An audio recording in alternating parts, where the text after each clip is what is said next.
Bonjour à tous, j'espère que vous allez excellemment bien. 20h paralympique, épisode numéro 8. On va revenir sur cette journée de compétition aujourd'hui comme d'habitude. Vous en avez maintenant l'habitude, bien entendu, une magnifique répétition dès le début de la vidéo. On aura le tableau des médailles, on parlera également des bilans des Bleus, des résultats des Français, des médaillés français également. Il y aura le programme de demain, également un petit point sport collectif.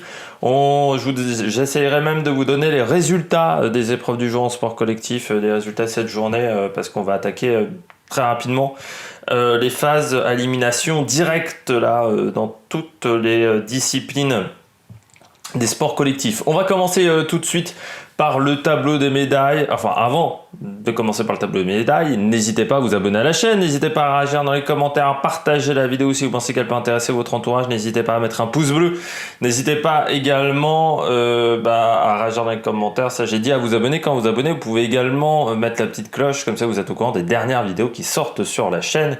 Des vidéos sur d'autres disciplines également, autres que les Jeux Olympiques. Vous avez également les playlists qui sont présentes pour... il y a une playlist paralympique, il y a une playlist Jeux Olympiques, il y a une playlist également Vuelta en ce moment, si vous voulez retrouver plus facilement certaines des vidéos. On commence tout de suite donc par le bilan des médailles, le tableau des médailles. La France est ce soir 13e avec 6 médailles d'or, 9 médailles d'argent, 18 médailles de bronze, 33 médailles en tout.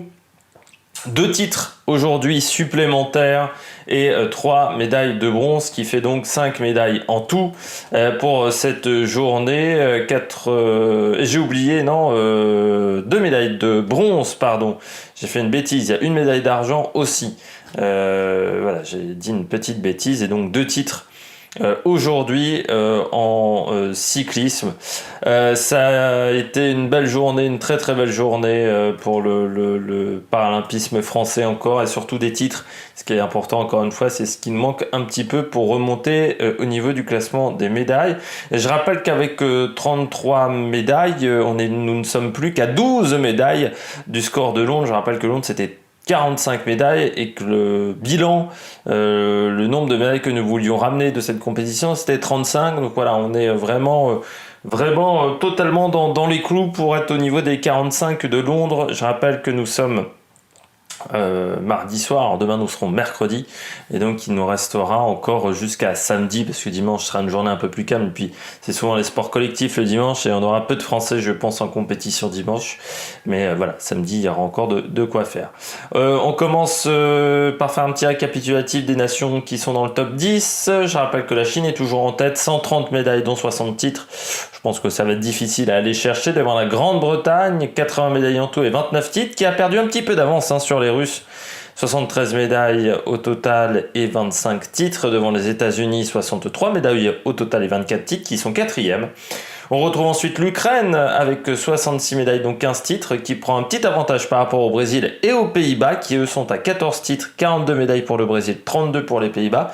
Et ce qu'on peut noter, c'est une belle journée également du côté des Pays-Bas, parce qu'ils étaient bien plus loin. On retrouve ensuite l'Australie, 54 médailles, dont 13 titres. Et oui, on ne peut pas seulement se contenter de la natation. Et puis l'Italie, 43 médailles, dont 11 titres. Donc la France et 10 médailles derrière l'Italie. Pour le moment, on va parler des médaillés aujourd'hui, des médaillés français. Et ça s'est vraiment bien passé. On commence avec les 2 titres. Je vais commencer par... la médaille la moins attendue, je dirais, le titre le moins attendu, c'était le 400 mètres T20 de Charles-Antoine Kouakou. Donc T20, c'est-à-dire sport adapté, c'est la première médaille d'or pour le sport adapté français, c'est-à-dire le sport déficient mental. Charles-Antoine Kouakou qui a été très solide sur son 400. Vraiment impressionnant, avec un record d'Europe en passant 47,63 pour Charles-Antoine Kouakou. Il améliore son record personnel, bien entendu. Course incroyable parce que on s'attendait, moi je m'attendais pas à ça quand on voit Charles-Antoine. Il m'a séché autant que Florent Manodou en 2012 quand il arrive en finale du 50 nage libre. Et je crois qu'il n'y a que lui qui pouvait savoir qu'il allait gagner sa course, avec l'entraîneur et peut-être quelques personnes du staff de l'équipe de France. En tant que suiveur, Charles-Antoine Kouakou, il fait 4e temps des séries. Et donc on se dit, allez, médaille de bronze, c'est possible. Mais le titre, en plus on sait que c'est une catégorie où T20, il peut se passer beaucoup de choses, surtout pour les jeunes sportifs, parce que bien entendu, parfois ils sont un peu plus émotifs, donc parfois c'est un peu plus difficile à gérer ces grandes finales pour ces sportifs-là. Et il a été très solide.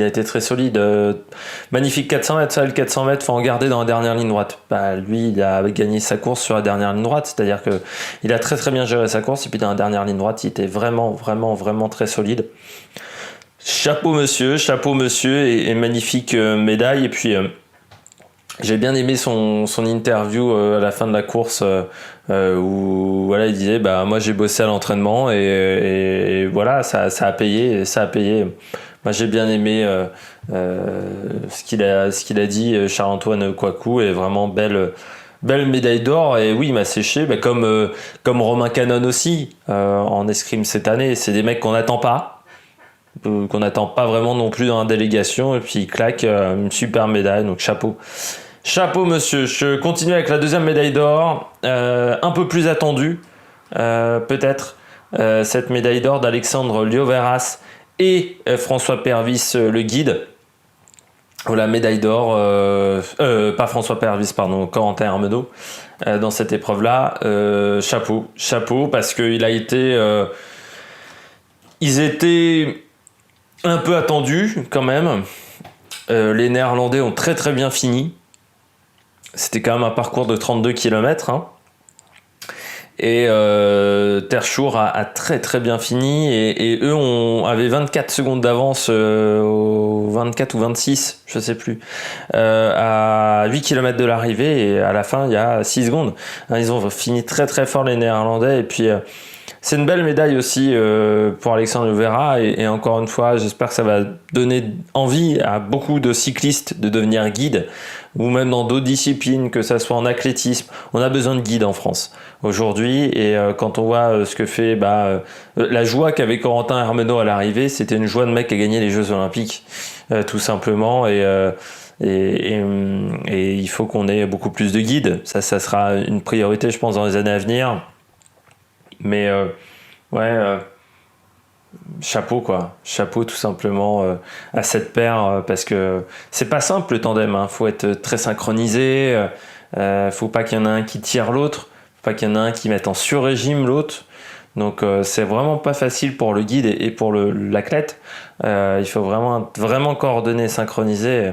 Vraiment une belle médaille pour Alexandre Lioveras. Chapeau d'avoir réussi à se remobiliser aussi après la poursuite, parce qu'on les attendait à la poursuite, et ils ont pas réussi ils ont fini 4e, ils étaient très déçus, et voilà, ils ont réussi à se remobiliser. Bravo à ces deux concurrents. Je passe maintenant à la médaille d'argent. Médaille d'argent, c'était également en contre-la-montre avec Loïc Vergniaud en catégorie H5, c'est-à-dire en handbike, donc vélo qu'on fait assis en handbike. Médaille d'argent, il a été très très bon. Là aussi, Loïc Vergniaud devant un Néerlandais. Il y a 1 minute d'écart, donc on peut dire qu'il n'a pas forcément beaucoup de regrets pour la gagne. Ça allait plus vite que lui. Là aussi, sur un parcours long, c'est pas facile le handbike. En France, malgré tout, on en a de plus en plus. Je sais que Cofidis, notamment l'équipe cycliste, soutient énormément de sportifs en handbike. Il faut aussi qu'il y ait des moyens financiers pour le handisport, c'est important. Et là, du côté de Loïc Vergniaud, magnifique médaille d'argent derrière Mitch Valise et devant Gary O'Reilly, 39 minutes 15. Non, belle perf. Et puis c'est important au niveau du handbike d'avoir des médailles, parce que on a des pratiquants aujourd'hui, mais au niveau du haut niveau, on aimerait avoir un peu plus de monde, et ça permet de mettre en avant cette spécialité, et de montrer qu'on peut encore faire du vélo, même si on a des atteintes au niveau des jambes qui sont importantes. On a également la médaille de bronze en cyclisme de Florent Joigny, également en handbike en catégorie H2, c'est-à-dire un peu plus handicapé, hein. Vous connaissez maintenant le principe, hein, le chiffre, plus il se rapproche de 1 souvent, plus le handicap est important. Donc là, c'est le cas également en cyclisme. Derrière, Sergio Carote Munoz et Luca Mazzone. Là aussi, pas vraiment de regret par rapport aux concurrents de devant, vu que voilà, il est 1 minute 20 derrière Luca Mazzone, donc la médaille d'argent n'était pas possible pour Florent Joigny, et une belle médaille de bronze pour ce concurrent qui, je crois, fait ses premiers Jeux Olympiques. Donc ça, c'est aussi très important de réussir à performer dès sa première compète, ce qui n'est pas toujours facile dans ces catégories-là. Et puis on finit avec également la médaille de bronze, encore en contre-la-montre, d'Alexandre Léoté, qui a quand même marqué ses Jeux Olympiques, hein. Alexandre Léoté dans cette catégorie C2. Derrière, Darren X, qui l'avait battu à la poursuite, et derrière Ed Wood Vroman, qui avait battu le record du monde mais qui avait été disqualifié. Là non plus, il n'y a pas de regret à avoir pour la médaille d'argent, il y a quasiment 1 minute, et sacré temps quand même de Darren X qui colle 1:30 à tout le monde. Donc là, sacrée performance. Et donc derrière le Belge Ed Wood Vroman, Alexandre Léoté qui sera peut-être le Français de ces Jeux Olympiques, parce qu'il collectionne les médailles, hein. C'est sa 3e médaille en cyclisme, donc vraiment chapeau monsieur Léoté. On va passer aux autres performances des Français. On va commencer par le cyclisme, hein, dans ce bilan des Bleus.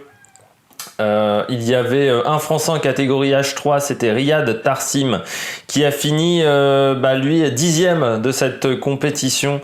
Là aussi, hein, il aurait fallu qu'il roule 2 minutes plus vite quasiment pour atteindre la médaille de bronze. Il y avait une belle densité dans cette catégorie-là en H3.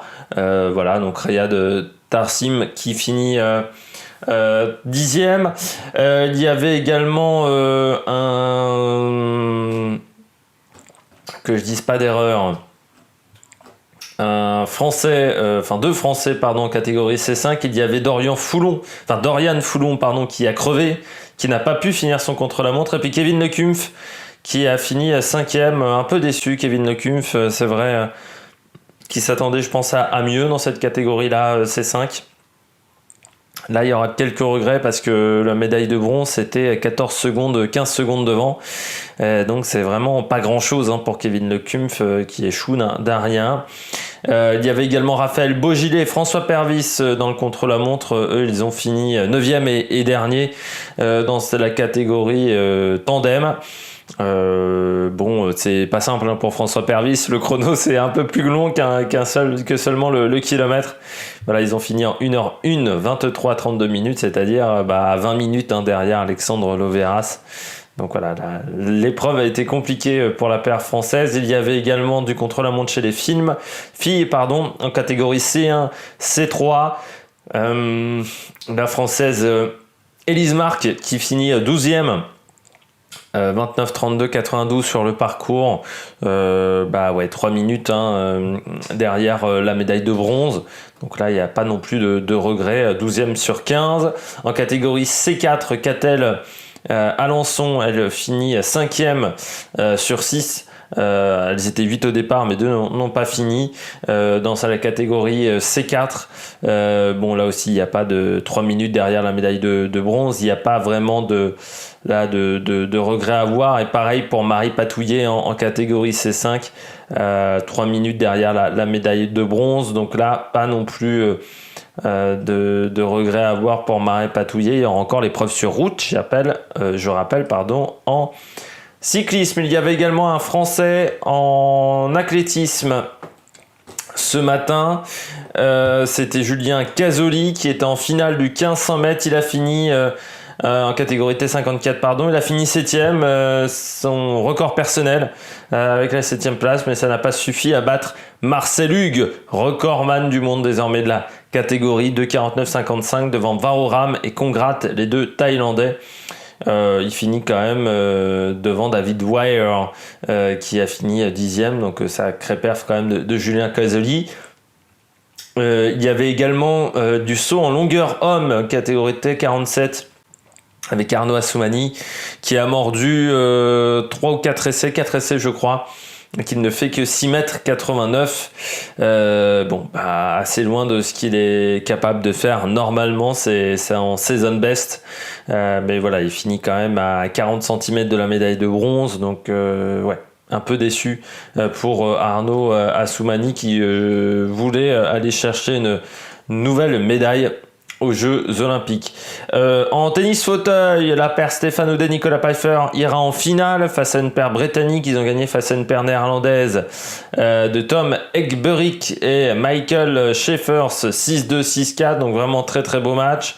On avait également de la natation aujourd'hui avec Claire Supio, notamment, qui n'a pas réussi à passer les éliminatoires en catégorie S9 sur le 100 mètres nage libre, a fini je crois 11e temps et 5e de sa série en 1:07:31.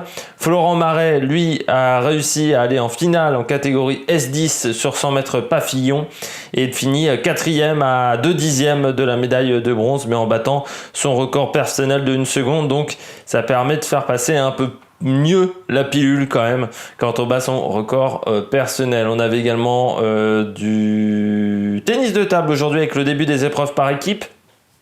En classe 6-8 chez les filles, Anne Barnéou et tout Kanka Somphou ont gagné leur match face à la Corée du Sud 2-0 en quart de finale. Ça a été le match de double a été plus compliqué, gagné en 5-7, mais le match de simple, tout Kanka Somphou s'est imposé facilement. Du côté de la classe 4-5 en quart de finale chez les hommes, Florian Merien, Nicolas Saint-Vanhera et Maxime Thomas ont gagné deux matchs 0 face au Nigeria. Là aussi, 2 victoires en 5-7, mais pas obligé de faire la belle, on va dire. Dans la catégorie classe 8, Clément Berthier et Thomas Bouvet, eux, sont passés en gagnant 2-1 face à Emil Anderson et Linus Carlsen. Et Clément Berthier et Thomas Bouvet qui avaient perdu leur rencontre en double en 4-7, mais ils ont ensuite réussi à se sauver grâce déjà à Thomas Bouvet qui a réussi à gagner son match en 5-7 et ensuite Clément Berthier qui a gagné en 4-7. C'est fini en catégorie 9-10 pour Matteo Boeas et Gilles de la Bourdonnais qui ont été éliminés par l'Australie. 2 matchs à 0. Dommage pour les Français, mais il n'y a pas eu vraiment de match dans ces différentes rencontres de tennis de table.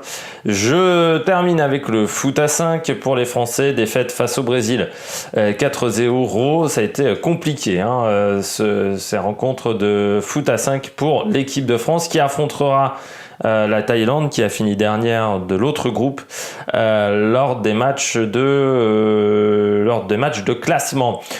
On passe au sport collectif grâce au football à 5. On va regarder les autres résultats de la journée. La Chine a gagné face au Japon 2-0. L'Argentine dans le groupe A et dans le groupe B, l'Argentine a gagné 3-0 face à la Thaïlande et le Maroc et l'Espagne ont fini en faisant un match nul, ce qui fait qu'au classement de ces rencontres, hop là, on va le goalball, le football, le C6 foot c'est passé à la fin. Voilà, donc du côté du C6 foot, on a désormais les affiches des 2 demi-finales. Le Brésil affrontera le Maroc, qui s'est qualifié donc in extremis, et la Chine affrontera l'Argentine. On risque d'avoir un Brésil-Argentine quand même lors de la dernière rencontre en finale. On continue, on va passer du côté du goalball. C'était les quarts de finale et la Chine a battu le Japon 7-4 dans le premier quart. Dans le deuxième quart chez les hommes, les États-Unis ont gagné face à l'Ukraine 5-4. La Belgique a été éliminée par la Lituanie, ça c'est un petit peu une surprise. La Belgique qui avait vraiment fait une bonne phase de poule où elle a éliminé 7-4 et puis le Brésil a gagné 9-4 face à la Turquie. Dans ces 4 rencontres de goalball, donc on connaît désormais les demi-finales, ça sera Chine, États-Unis et Lituanie, Brésil. On continue Dans cette épreuve masculine de goalball chez les filles, on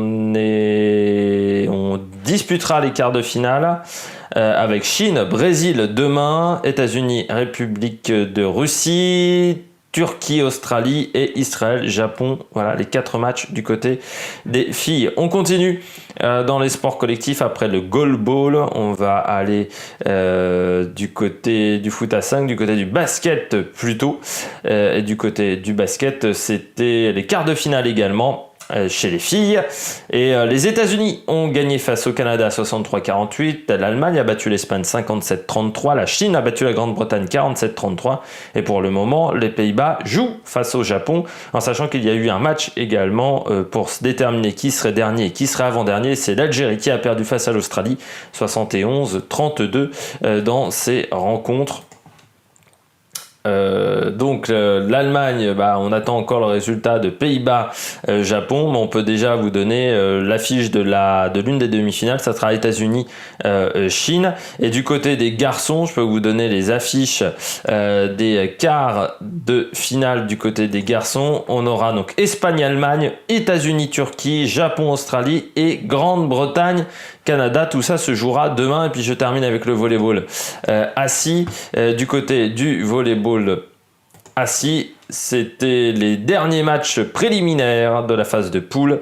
La Russie a battu l'Égypte 3-7-0. Bosnie-Japon, je n'ai pas le résultat bien entendu, mais ils ont joué. Ce que je peux vous dire, mais sur résultat.équipedefrance.com, je n'ai pas l'information. L'Allemagne a battu le Brésil 3-7-1, pardon, et l'Iran a battu la Chine 3-7-1. Je peux peut-être déjà vous donner les demi-finales ou pas encore. Si, les demi-finales, eh bien l'Iran jouera face à la Bosnie-Herzégovine du côté des garçons et la Russie jouera face au Brésil. Et du côté des filles, et donc le match entre les 7e et 8e, ça sera Japon-Chine et 5e, 6e, Égypte-Allemagne. Et du côté des filles, bien non, demain on aura encore la dernière journée de phase de poule du côté de ces sports collectifs, du côté du volleyball. Et bon, on passe au programme de demain. Du côté des Français, il y aura beaucoup de Français, notamment en natation. Demain, on commencera par le 100 mètres nage libre avec la catégorie E6 et Laurent Chardard. Ça sera à 2h11 du matin pour sa série éliminatoire. Florent Marais sur le 400 nage libre en catégorie S10 concourra à 2h18 du matin. On aura également la finale du lancer du javelot homme en catégorie F34 pour Thierry Sibonne à 2h30 du matin. Le départ de la course sur route en épreuve homme H5 pour Loïc Vergniaud, ça sera à 2h30 du matin. On aura l'épreuve de carabine à air couché en catégorie 1 avec Christophe Tanche et Cédric Fèvre, ça sera à 2h30 du matin. Florian Joigny aura également sa course sur route à 2h35 du matin. Timothée Adolphe aura envie de se refaire après sa disqualification sur 400 mètres, il sera sur 100 mètres, le guépard blanc en catégorie T11, ça sera à 2h50 du matin. Hugo Didier sur le 200 mètres cache nage en catégorie SM9 à 2h51 du matin. Elle essaiera un petit peu de sauver sa compétition parce que elle était un petit peu en difficulté. Claire Supio, Claire Supio, ça sera 3h du matin, pardon. Hugo Didier, ça sera 2h51 du matin. C'est dans cette catégorie 200 mètres nage SM9, on va y arriver. La demi-finale en tennis de table par équipe, la France affrontera la Corée du Sud en classe 4 à 5 avec Maxime Thomas, Nicolas Savon-Héra et Florian Merlien, c'est ça à 3h du matin. Alex Portal fera sa série du 100 mètres brasse en catégorie SB13 à 3h16 du matin. Nicolas Brignone aura sa série du 100 mètres T53 à 4h du matin. On aura également le tennis fauteuil avec le quart de finale de Nicolas Pfeiffer et Stéphane Houdet, ça sera à partir de 4h du matin. Pierre Fairbank aura son 100 mètres T53. Là également, premier tour à 4h07 du matin. Vous allez voir, c'est très impressionnant et très difficile. Le 100 mètres fauteuil est plus lent que l'épreuve debout, on va dire, parce qu'il faut lancer le fauteuil et c'est très compliqué. On aura également du tir à 10 mètres carabine à air comprimé en catégorie SH2, les qualifications qui seront à 4h30 du matin pour Alain Quitté, Kevin Nio et Tanguy Delaforêt. On aura également l'épreuve par équipe en catégorie classe 8, la demi-finale à 5h du matin, Ukraine-France avec Thomas Bouvet et Clément Berthier. On aura également la demi-finale de tout cassant Kakan Somfou et Anne Barnéou à 7h du matin. Ils n'ont toujours pas corrigé les erreurs au niveau des synthés du côté du site de l'équipe de France. Ça sera à 7h du matin. Donc ce match, la course sur route en catégorie H3 pour Riyad Tarsim, ça sera à 7h20 du matin. On aura également la demi-finale France-Slovaquie en classe 1 et 2 avec Fabien Lamiro, Stéphane Molien, c'est à 10h30 du matin. En para-badminton, le double mixte avec le premier match de poule France-Inde à 11h du matin pour Faustine Noël et Luca Mazur. Et puis on aura également le match de Meryl Lockett à 12h20 en catégorie SU5 qui aura également son match de poule. Et puis on aura Dimitri Pavad à la finale de la longueur en T64 à 13h25 et Mandy François Elie qui fera sa série du 100 mètres à 14h46, donc en toute fin de journée. J'espère donc que vous avez aimé cette vidéo. On clôture cet épisode numéro 8 de 20h paralympique. D'ici demain, n'hésitez pas à vous abonner à la chaîne, à réagir dans les commentaires, à mettre un pouce bleu. Donc nous on se retrouve demain, même heure, pour faire le débrief de toutes les épreuves que je viens de vous annoncer. Puis d'ici là, on se retrouve pour de nouvelles aventures sur la Mega Production. Ciao ciao.